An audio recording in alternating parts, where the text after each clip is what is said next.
The text arrived at 7:14 on a Saturday morning. A stark, black-on-white notification that sliced through the gentle gray calm of my weekend routine. It was from a number I knew by heart, but had never dared to use. A number I had saved under the severe, formal heading of Vance, Julian, my boss. The message itself was a masterpiece of minimalist authority. 3 words that carried the weight of a royal decree. My office. Before 9. No greeting. No explanation. No punctuation to soften the command. It was just a statement of fact, an alteration of my reality that I was expected to accept without question. My heart, which had been peacefully slumbering, gave a violent lurch and began a frantic, panicked rhythm against my ribs. I sat up in bed, the cheap cotton sheets tangling around my legs, and read the message again.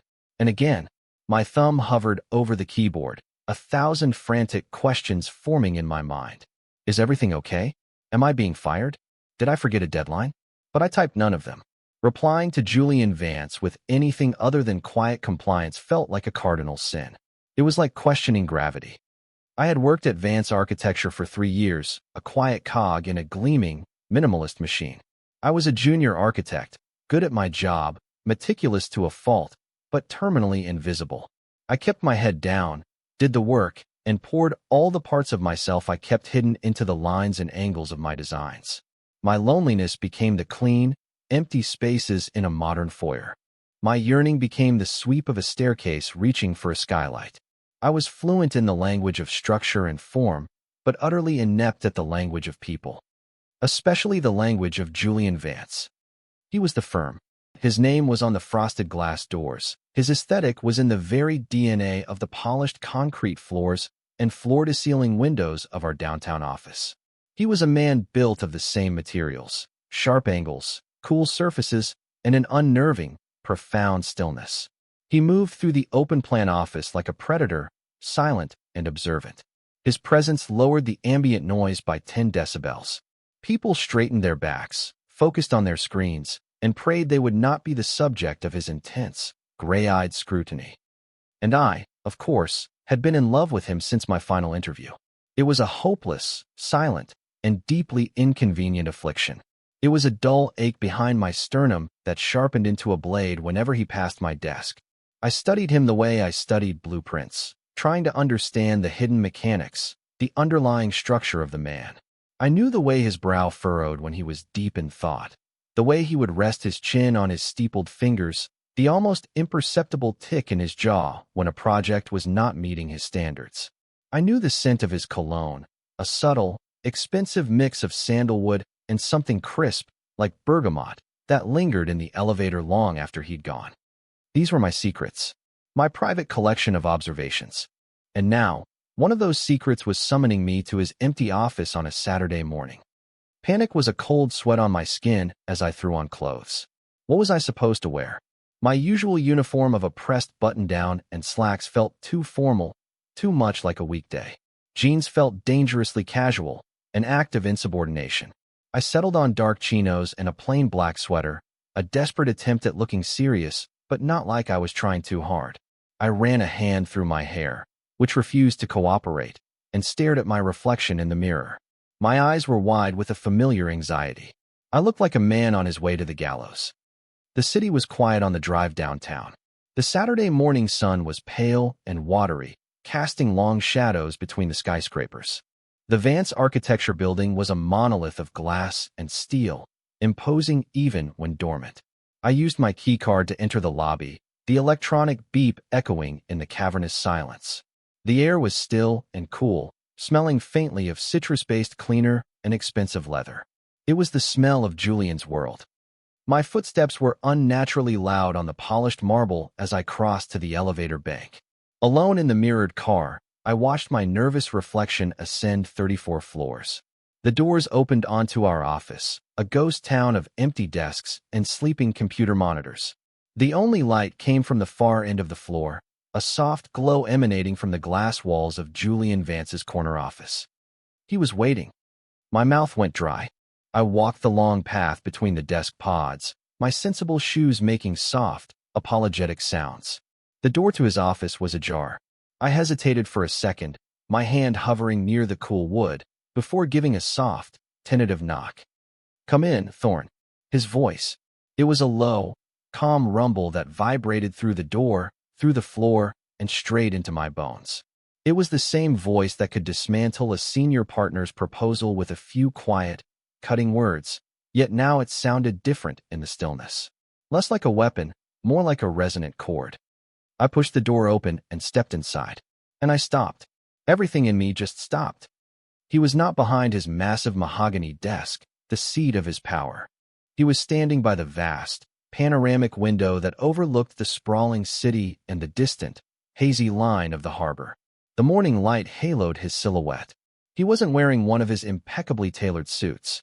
He was in a soft, gray Henley that hugged the lines of his shoulders and chest, and a pair of dark, fitted jeans. His feet were bare on the plush, dark carpet.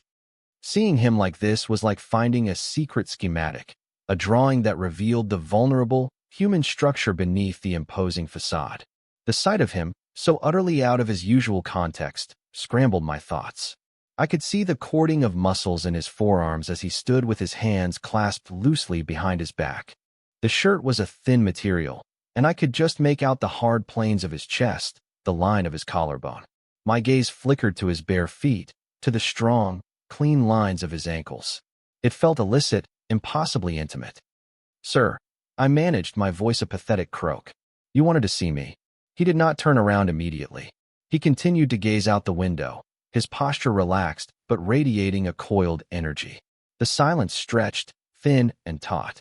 I could hear the faint hum of the building's climate control and the frantic, bird-like flutter of my own pulse in my ears. I just stood there, a few feet from his desk, feeling like an intruder in a sacred space. The office was an extension of him. Minimalist art on the walls, a single, perfect orchid on a side table, books on architecture and philosophy arranged with geometric precision on the shelves. And the scent, that sandalwood and bergamot, but stronger here, woven into the very fabric of the room.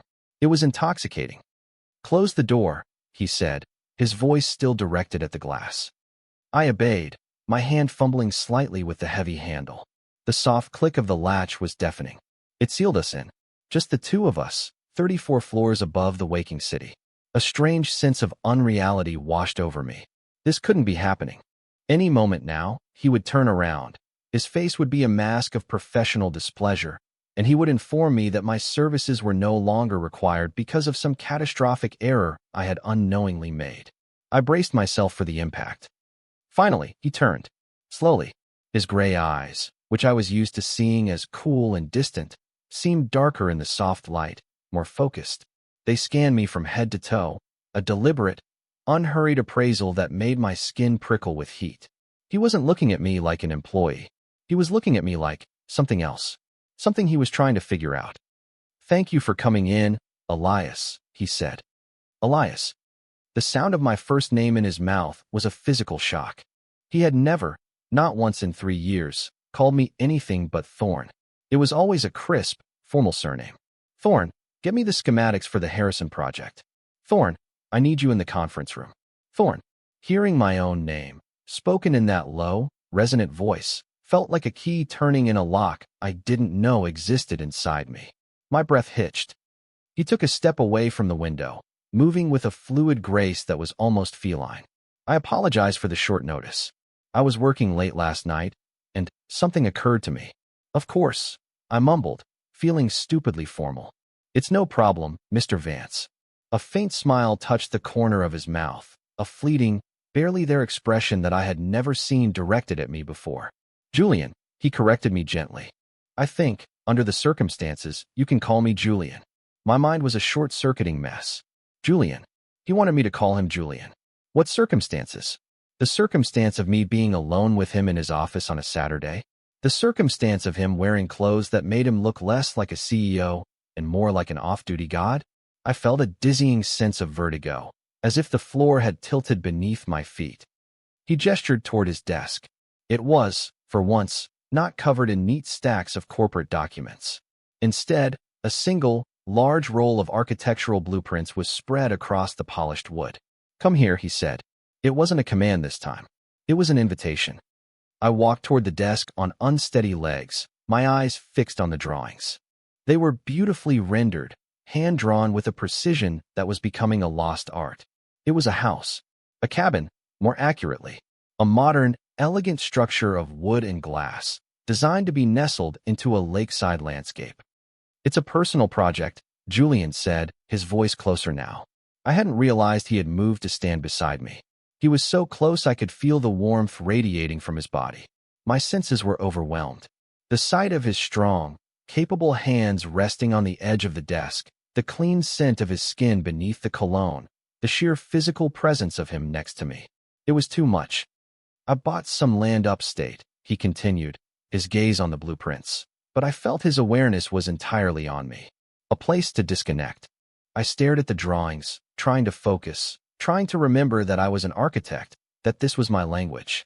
"It's beautiful," I said, and the words were true.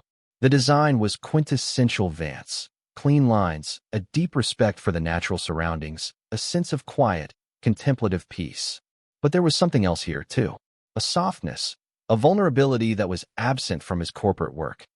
"But it's not right," he said. He pointed to the main living area, a great room with a massive stone fireplace and a wall of glass facing the lake.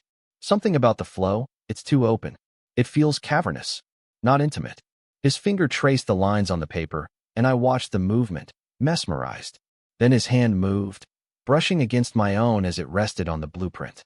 It was the briefest of contacts, skin against skin, but a jolt of pure electricity shot up my arm.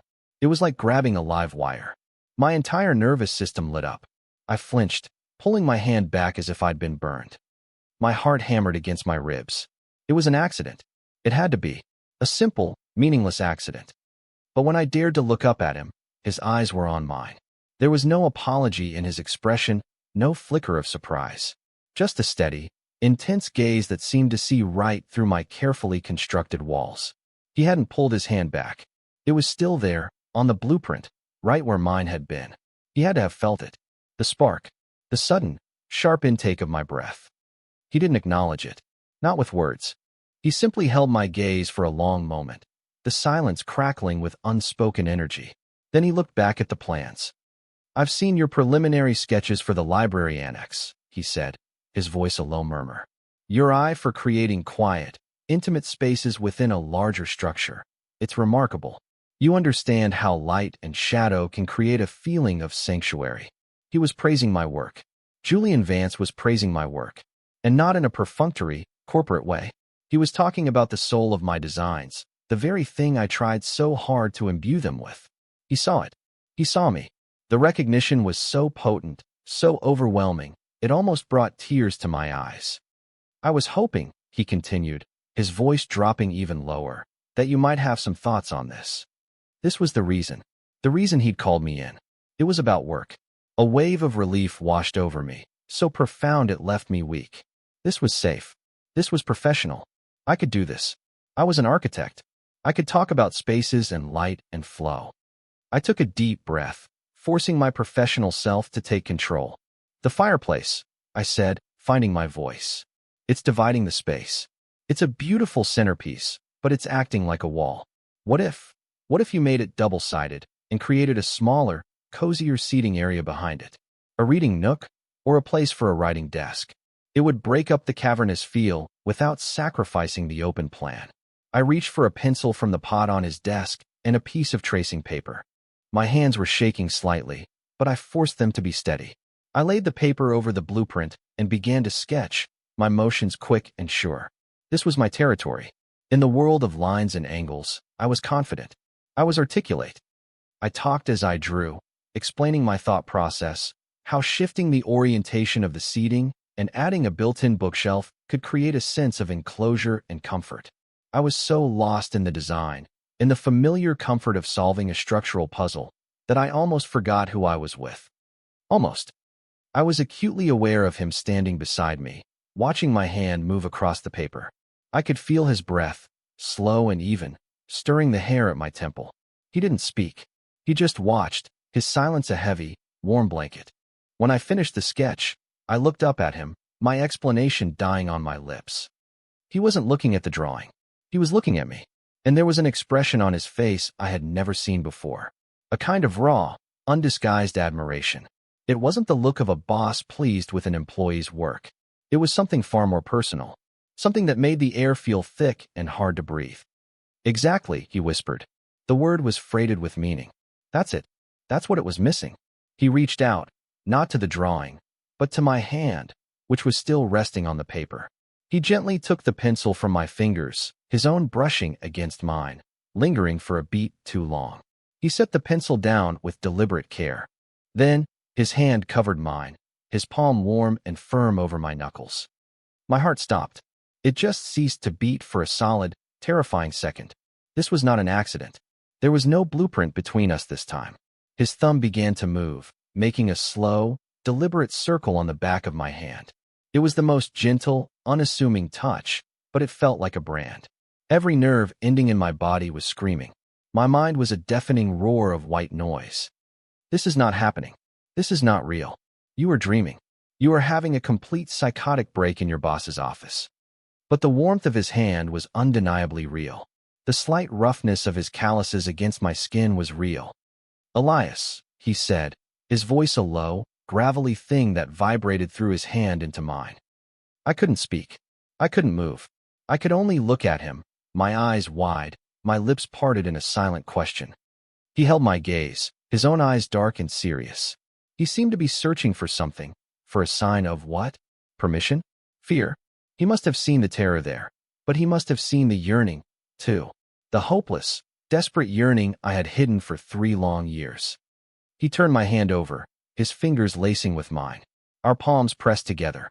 A perfect fit. It felt so right, so terrifyingly, breathtakingly right. He lifted our joined hands from the desk, holding them suspended in the space between us. A bridge. A connection. There's another reason I asked you to come in today, he said, his voice barely audible. My stomach plummeted. Here it was. The other shoe. The real reason. He took a step closer, forcing me to take a step back, until the back of my legs hit the hard edge of the desk. I was trapped. He didn't release my hand. He used it to gently pull me forward, away from the desk, until there were only inches separating our bodies. I had to tilt my head back to look up at him. I've been watching you, he said, and the words were a quiet confession. Not just your work. You. The air left my lungs in a silent rush. I see the way you get lost in your designs, he continued, his thumb now stroking my wrist, finding the frantic pulse there. I see the way you look out at the city from your desk when you think no one is looking. I see the loneliness in you, Elias. Because I recognize it. His vulnerability was a gut punch. Julian Vance. Lonely. The idea seemed impossible, and yet, looking into his eyes, I saw it. The same quiet ache that lived inside of me. And I see the way you look at me, he said, his voice dropping to a husky whisper. When you think I don't notice. A hot flush of shame and terror washed over me. He knew. He had known all along. All my secret glances, my carefully concealed observations, my pathetic, silent pining. It hadn't been a secret at all. He had seen it all. I wanted the floor to swallow me whole. Am I wrong? He asked softly, his gaze unwavering. This is the moment. The precipice. I can lie. I can pull my hand away, stammer an apology, and run. I can pretend this is a colossal misunderstanding. I can salvage my job, my dignity, and go back to my quiet, lonely life. Or I can tell the truth. I met his gaze, my heart pounding a frantic, desperate rhythm. I saw no judgment in his eyes. No mockery. Only a quiet, searching intensity. A question. Slowly I shook my head. A single, small movement that felt like it shifted the axis of the world. No, the movement said. No, you are not wrong. A flicker of something, relief, maybe, passed through his eyes. He released a breath he seemed to have been holding. He let go of my hand, and for a heart-stopping moment, I thought he was going to step away, that the moment was over. But he didn't. Instead, his hands came up to cup my face, his palms warm against my cheeks, his thumbs stroking the sharp line of my jaw. The touch was exquisitely gentle, reverent. It made me want to weep. No one had ever touched me like this, like I was something precious. He didn't move from his spot, but somehow the world seemed to narrow until it was only him, his hands on my face, his dark eyes holding mine. The city outside the window, the silent office, the blueprints on the desk. It all faded away into a soft, indistinct blur. There was only the space between us, charged and humming with 3 years of unspoken tension. He moved from the desk, and I instinctively followed, as if pulled by an invisible string. He didn't lead me by the hand. He led me with his gaze, with the sheer force of his intention. He walked backward slowly toward the vast wall of windows, never breaking eye contact. I followed, one step, then another, my feet moving without conscious thought. My body knew where it was going. It was going to him. We stopped when his back was just inches from the glass. He was silhouetted against the bright morning sky again, but this time, I was part of the picture. I was so close I could see the flecks of silver in his gray eyes, the faint lines at their corners. I could see the subtle rise and fall of his chest beneath the soft fabric of his shirt. He reached behind him with one hand, his eyes still locked on mine, and found the cord for the large, vertical blinds.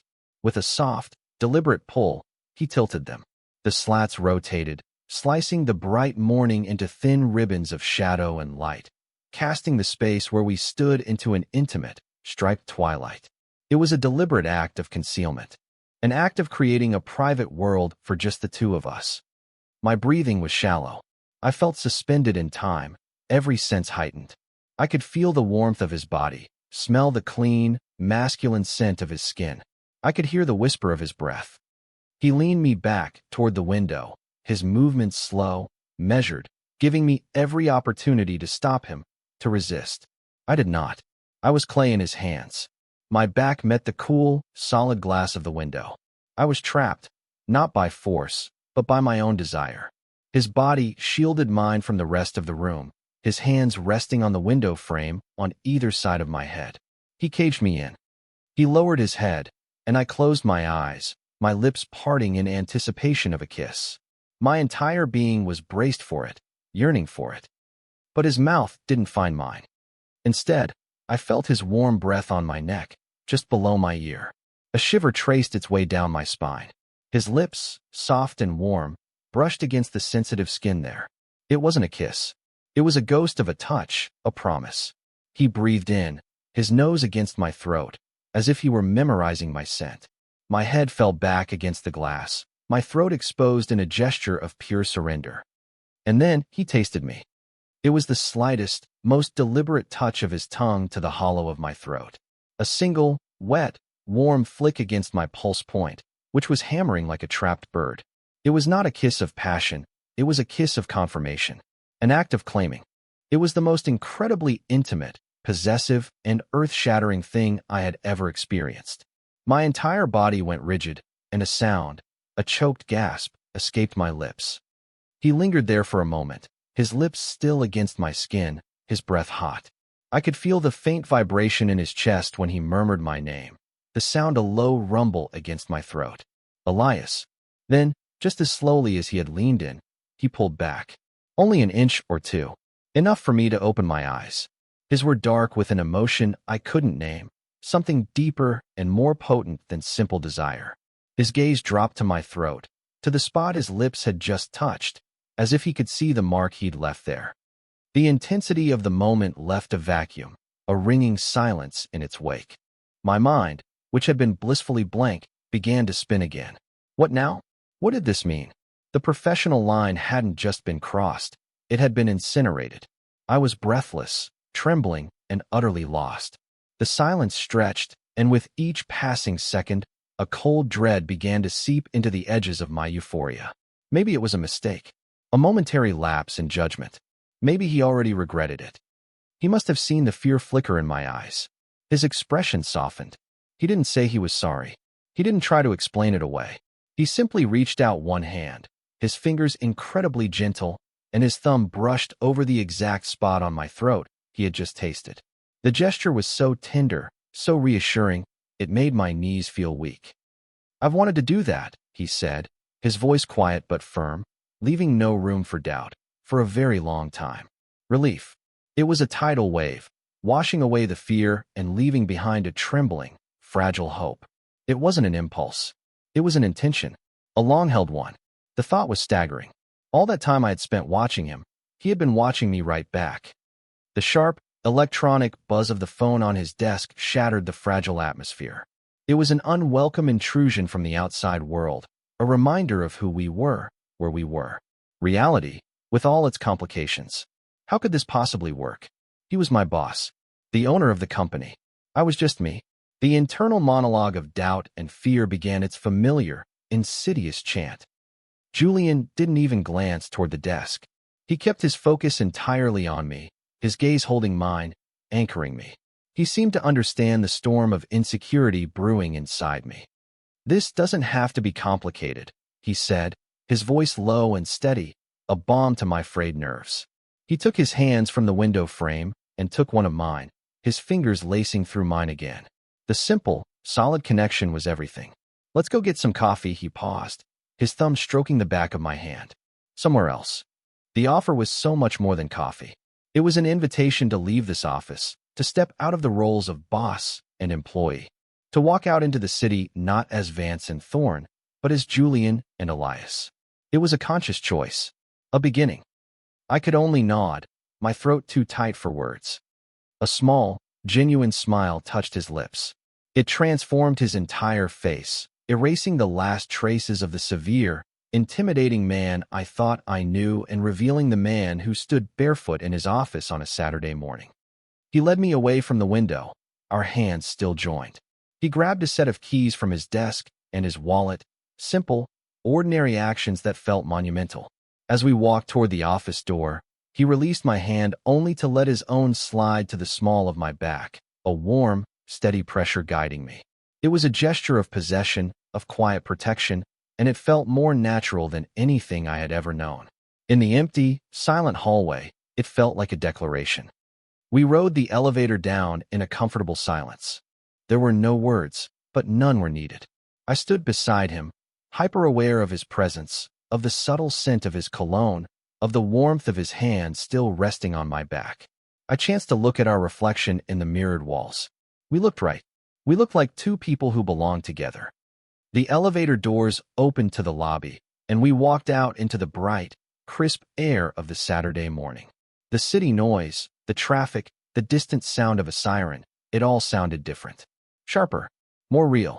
It was as if I had been living my life behind a pane of glass, and Julian had just shattered it. He led me toward a small, independent coffee shop a few blocks away, his hand never leaving my back. I felt as if I were waking from a long, colorless dream into a world saturated with vibrant, terrifying color. I looked at him, at his strong profile against the backdrop of the bustling street, and he turned his head, his gray eyes finding mine. He smiled again, that same small, private smile that was just for me. The unreadable, untouchable Julian Vance was gone. In his place was a man who saw the lonely parts of me because they mirrored his own, a man who had waited and watched, and finally, had reached out and pulled me into his world. And as we walked, I felt a profound sense of peace settle over me, a quiet certainty that replaced years of anxious yearning. For the first time in as long as I could remember, I didn't feel like an observer of my own life. I didn't feel alone. I felt like I had just come home.